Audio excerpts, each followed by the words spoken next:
नमस्कार, आप देख रहे हैं गुरुग्राम तक और मैं हूं आपके साथ वंदना राठौर। चलिए रुक करते हैं इस वक्त की बड़ी खबर की ओर। गुरुग्राम में 28 मार्च 2025 Fortis Memorial Research Institute Gurugram ने मेडिकल के क्षेत्र में नवाचार और समर्पण भाव के साथ सेवा का शानदार उदाहरण प्रस्तुत करते हुए लगभग 150 से अधिक ऐसे मरीजों का extra corporeal membrane oxygenation CEMO therapy से सफलतापूर्वक उपचार किया है, जो गंभीर रूप से जीवन घाती फेफड़ों के रोगों से ग्रस्त थे।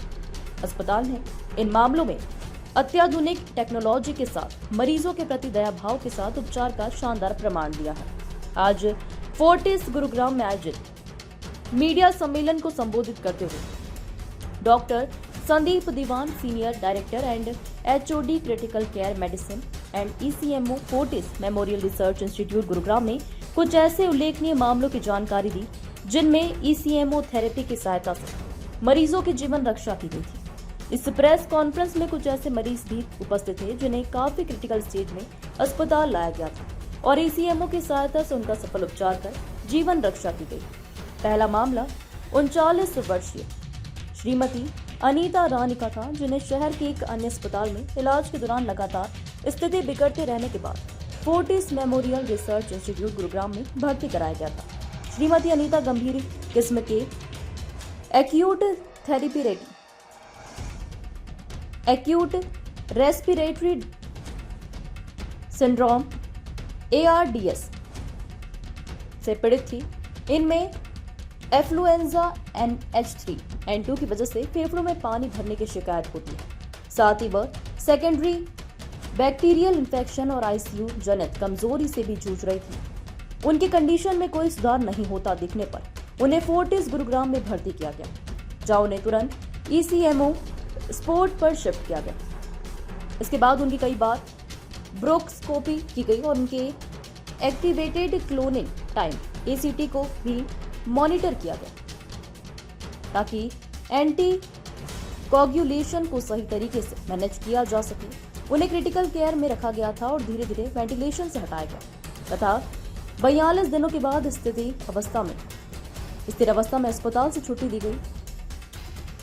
दूसरा मामला 23 वर्षीय श्री अविरल रावत का था, जो घर में आग लगने के दौरान अत्यधिक मात्रा में धुआं शरीर में जाने के कारण दुर्घटनाग्रस्त हुए थे।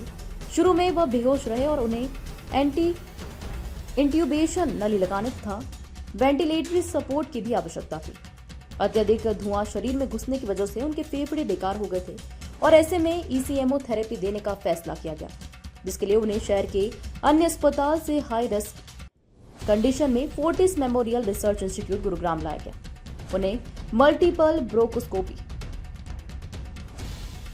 टेक्यूस्टोमी दी गई और धीरे धीरे वेंटिलेटर से हटाने की शुरुआत की गई। उनकी हालत में सुधार देखने के बाद उन्हें ECMO मशीन से हटाया गया और भर्ती होने के 8 दिनों बाद भी उन्हें अस्पताल से छुट्टी दी गई तथा आगे की देखभाल के लिए उनके घर के नजदीक एक अन्य अस्पताल में शिफ्ट किया गया। तीसरा मामला 57 वर्षीय श्री तेजकरण आंचलिया का था, जिन्हें influenza A related bilateral pneumonia की वजह से एक्यूट रेस्पिरेटरी डिस्ट्रेस सिंड्रोम की शिकायत थी। उनकी हालत तेजी से बिगड़ रही थी और उन्हें तत्काल नली लगाने, इंट्यूबेशन तथा मैकेनिकल वेंटिलेशन की आवश्यकता थी। उन्हें प्रोनिंग ऑक्सीजनेशन और लंग फंक्शन को बेहतर बनाने के लिए मरीज को पेट के बल लिटाना सेशन से भी कोई फायदा नहीं मिल रहा था और यही कारण था कि उन्हें ECMO थेरेपी देने का फैसला किया गया। उनकी ब्रोनोस्कोपी की गई और जांच में बैक्टीरियल इन्फेक्शन पाया गया, जिसका इलाज एंटीबायोटिक्स ने किया। उनकी आंखों से मामूली रक्त रिसाव, कंजक्टिवल हेमरेज के लिए नेत्र चिकित्सक से परामर्श लिया गया, लेकिन तत्काल किसी उपचार की जरूरत नहीं थी और उन्हें आई ड्रॉप्स दी गई। इस बीच सोडियम फ्री वाटर, सोडियम मुक्त पानी से उनके बढ़े हुए सोडियम लेवल का उपचार किया गया। इस दौरान मरीज होश में थे और उनकी हालत स्थिर बनी रही।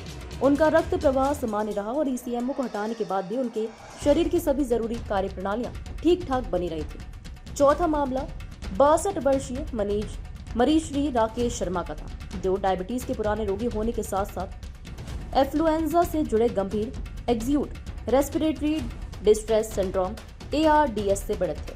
वह लंग फेलियर और स्ट्रेस कार्डियोमायोपैथी से भी ग्रस्त थे, जिसके लिए ECMO जिससे जीवन रक्षक हस्तक्षेप की आवश्यकता थी। मल्टीपल इन्फेक्शन, सेप्सिस और कार्डियाक डिसफंक्शन से जूझने के बावजूद उनके ने धीरे धीरे ईसीएमओ से हटाया गया। कई सप्ताह तक क्रिटिकल केयर और फिजियोथेरेपी के बाद उनका कैनुला हटाया गया और वो होम ऑक्सीजन थेरेपी के साथ अस्पताल से छुट्टी दे दी गई। मीडिया के साथ बातचीत में doctor Sandeep Dewan, senior director and HOD critical care medicine and ECMO, Fortis Memorial Research Institute, Gurugram ने कहा, ईसीएमओ ने ऐसे मरीजों का जीवन बचाने में बेहद महत्वपूर्ण भूमिका निभाई है, ऐसे नाजुक पलों में जबकि बाकी सारी आशा की किरणें खो चुकी होती है। ईसीएमओ बाहरी लाइफ सपोर्ट सिस्टम के तौर पर हृदय और फेफड़ों की भूमिका निभाती है ताकि शरीर के जरूरी अंगों के लिए ऑक्सीजन आपूर्ति सुनिश्चित हो सके। ईसीएमओ मैनेजमेंट एक जटिल प्रक्रिया है और इसके लिए अत्यंत कुशल तथा मल्टी डिसिप्लिनरी टीम की आवश्यकता होती है, जिसमें इंटेंसिविस्ट के अलावा पल्मोनोलॉजिस्ट, कार्डियोलॉजिस्ट, परफ्यूशनिस्ट और क्रिटिकल केयर नर्सें आपस में भरपूर तालमेल बनाए रखकर रियल टाइम में पूरी स्थिति को मॉनिटर कर उपचार के आवश्यकता अनुसार बदलाव करते रहता है। Doctor Manish Chauhan, additional director critical care medicine and ECMO, Fortis Memorial Research Institute, Gurugram ने कहा, ऐसे मामलों से ही उन मरीजों का जीवन बचाने की ईसीएमओ थेरेपी की क्षमता और भी स्पष्ट होती है जो जीवन घाती श्वास रोगों से जूझ रहे हैं। ईसीएमओ न सिर्फ जीवन रक्षक है बल्कि अंगदान की प्रतीक्षा कर रहे मरीजों को आवश्यक सहायता भी देती है या उन्हें ऐसे रोगों से रिकवरी में मदद करती है जो परिवर्तनीय होते हैं। ईसीएमओ थेरेपी जीवन घाती कंडीशन से ग्रस्त मरीजों के लिए उम्मीद की किरण है क्योंकि यह उनकी सर्वाइवल रेट को बेहतर बनाने में सहायक है। इसके अलावा शीघ्र हस्तक्षेप, एडवांस टेक्नोलॉजी और कुशल मेडिकल टीम की बेहतर परिणाम दिलाने में अत्यंत महत्वपूर्ण भूमिका निभाता है। Shri Yash Rawat, VP and facility director, Fortis Memorial Research Institute, Gurugram ने कहा, फोर्टिस मेमोरियल रिसर्च इंस्टीट्यूट अत्याधुनिक क्रिटिकल केयर सेवाएं प्रदान करने के लिए प्रतिबद्ध है और इस प्रकार की ईसीएमओ थेरेपी के मामले सर्वाधिक चुनौतीपूर्ण मामलों को उचित तरीके से संभालने की हमारी विशेषज्ञता और योग्यता को साबित करते हैं। इस मामले में भी सफल परिणाम ने हमारे डॉक्टरों की टीम की कुशलता, विशेषज्ञता, समर्पण और परस्पर तालमेल आधारित प्रयासों का परिचय दिया है। Fortis Memorial Research Institute, Gurugram में critical care medicine and ECMO department में 2 दिवसीय ईसीएमओ ASIA 2025 का आयोजन किया गया है। यह विशिष्ट कॉन्फ्रेंस ईसीएमओ और क्रिटिकल केयर में हुई प्रगति पर केंद्रित है। Senior director and head of critical care and ECMO at Fortis Gurugram. आप प्रेस कॉन्फ्रेंस की है तो क्या कुछ है तो उसमें डिटेल बात। तो आज हमने प्रेस कॉन्फ्रेंस इसलिए की है क्योंकि हमारे यहाँ एक बहुत कॉन्फ्रेंस हो रही है बड़ी, जिसको एक्मो एशिया बोलते हैं। फोर्टिस गुरुग्राम एक्मो मोडेलिटी में पिछले 10 साल से बहुत अच्छा काम कर रहा है। आज मौका था कि आप सबके साथ हम अपने एक्मो सर्वाइवर्स को मिलवा पाएँ और उनकी स्टोरीज आपके सामने ला पाएँ, जिससे कि जो कॉमन आदमी है, आम आदमी है, उनको इस मशीन के बारे में पता चले जिसे हम एक्मो बोलते हैं और जो कि लंग फेलियर के पेशेंट्स और हार्ट फेलियर के पेशेंट्स के लिए एक जीवनदायी मशीन है।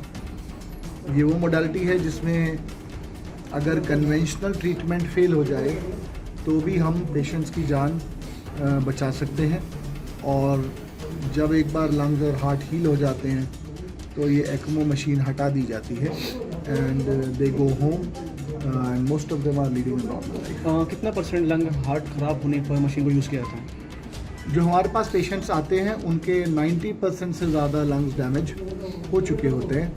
सिमिलरली हार्ट की पंपिंग भी 80 to 90% जो है वो ख़राब हो चुकी होती है। हाँ सर, किस रीज़न क्या है हार्ट खराब होने का? आज की डेट में क्या कहते हैं लोग ड्रिंक करते हैं, स्मोकिंग करते हैं, हार्ट खराब होता है, लेकिन बात करें जो ड्रिंक स्मोकिंग नहीं करते उनको भी हार्ट में इश्यूज आता है। हार्ट अटैक का सबसे बड़ा कारण जो हार्ट फेलियर का सबसे बड़ा कारण हार्ट अटैक है।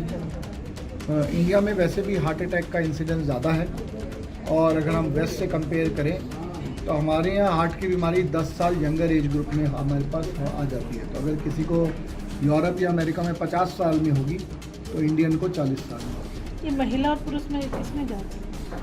हार्ट की बीमारी देखिए पुरुष में ज़्यादा है, लेकिन जैसे जैसे महिलाओं का एज बढ़ता है, खासकर 45 साल के बाद, तो जिन हार्मोन्स की वजह से महिलाओं को प्रोटेक्शन मिलती है हार्ट डिजीज़ से, वो ख़त्म हो जाते हैं। तो 50 की उम्र के बाद हार्ट डिजीज़ महिला और मेल्स और फीमेल्स दोनों में एक जैसी है। लंग्स में सेफ्टी पर्पज कितने हैं, लंग्स को सेफ रखने के लिए? देखिए, लंग्स को सेफ करने के लिए बहुत ज़्यादा कुछ नहीं है, आपको स्मोकिंग को अवॉइड करना है और दिनचर्या अपनी ऐसे रखनी है कि आप वॉक ज़रूर करें, क्योंकि वॉक के दौरान आपके लंग्स की एक्सरसाइज भी होती है और हार्ट की एक्सरसाइज। सर आज की भाग दौड़ पे दुनिया में टाइम नहीं बचते बॉडी को, तो क्या कुछ ऐसा कुछ बेनिफिट्स हैं कैप्टन के लिए कि वो अपने आप को सेफ रख सकें? देखिए, सेफ रखने के तरीके वही हैं, हमें अपने शरीर के लिए टाइम निकालना चाहिए, जैसे हम हर काम के लिए टाइम निकालते हैं। दिन में 24 घंटे में अगर आप आधा घंटा अपने शरीर के ऊपर ध्यान दे देंगे तो वो तो उससे अच्छी बात तो कोई क्या नहीं नाइट हो शिफ्ट सकती। भी इसका कोई रीज़न, लंग्स का, हार्ट का, नाइट शिफ्ट को लेकर भी? नाइट शिफ्ट नहीं, ऐसा कोई रीज़न नहीं है। लंग का फेलियर, जैसे मैंने हार्ट का बताया, लंग का फेलियर मेनली इन्फेक्शन से होता है। हाँ, अगर आप स्मोकिंग करते हैं, ब्लड प्रेशर है, शुगर कंट्रोल नहीं है, तो इन्फेक्शन के चांसेस आपके ज़्यादा रहेंगे। अगर आप एक्मो की ये सुविधा है सिर्फ यहीं है या और आपके फ्रेंचाइज में? ये एक्मो की सुविधा और भी अस्पतालों में है, लेकिन जो सबसे ज़्यादा सक्सेस रेट है और जो सबसे ज़्यादा केसेस और सबसे ज़्यादा एक्सपीरियंस जो है वो हमारी टीम का है। Thank you sir. और भी अब तक के लिए बस इतना ही। देखते रहिए गुरुग्राम तक।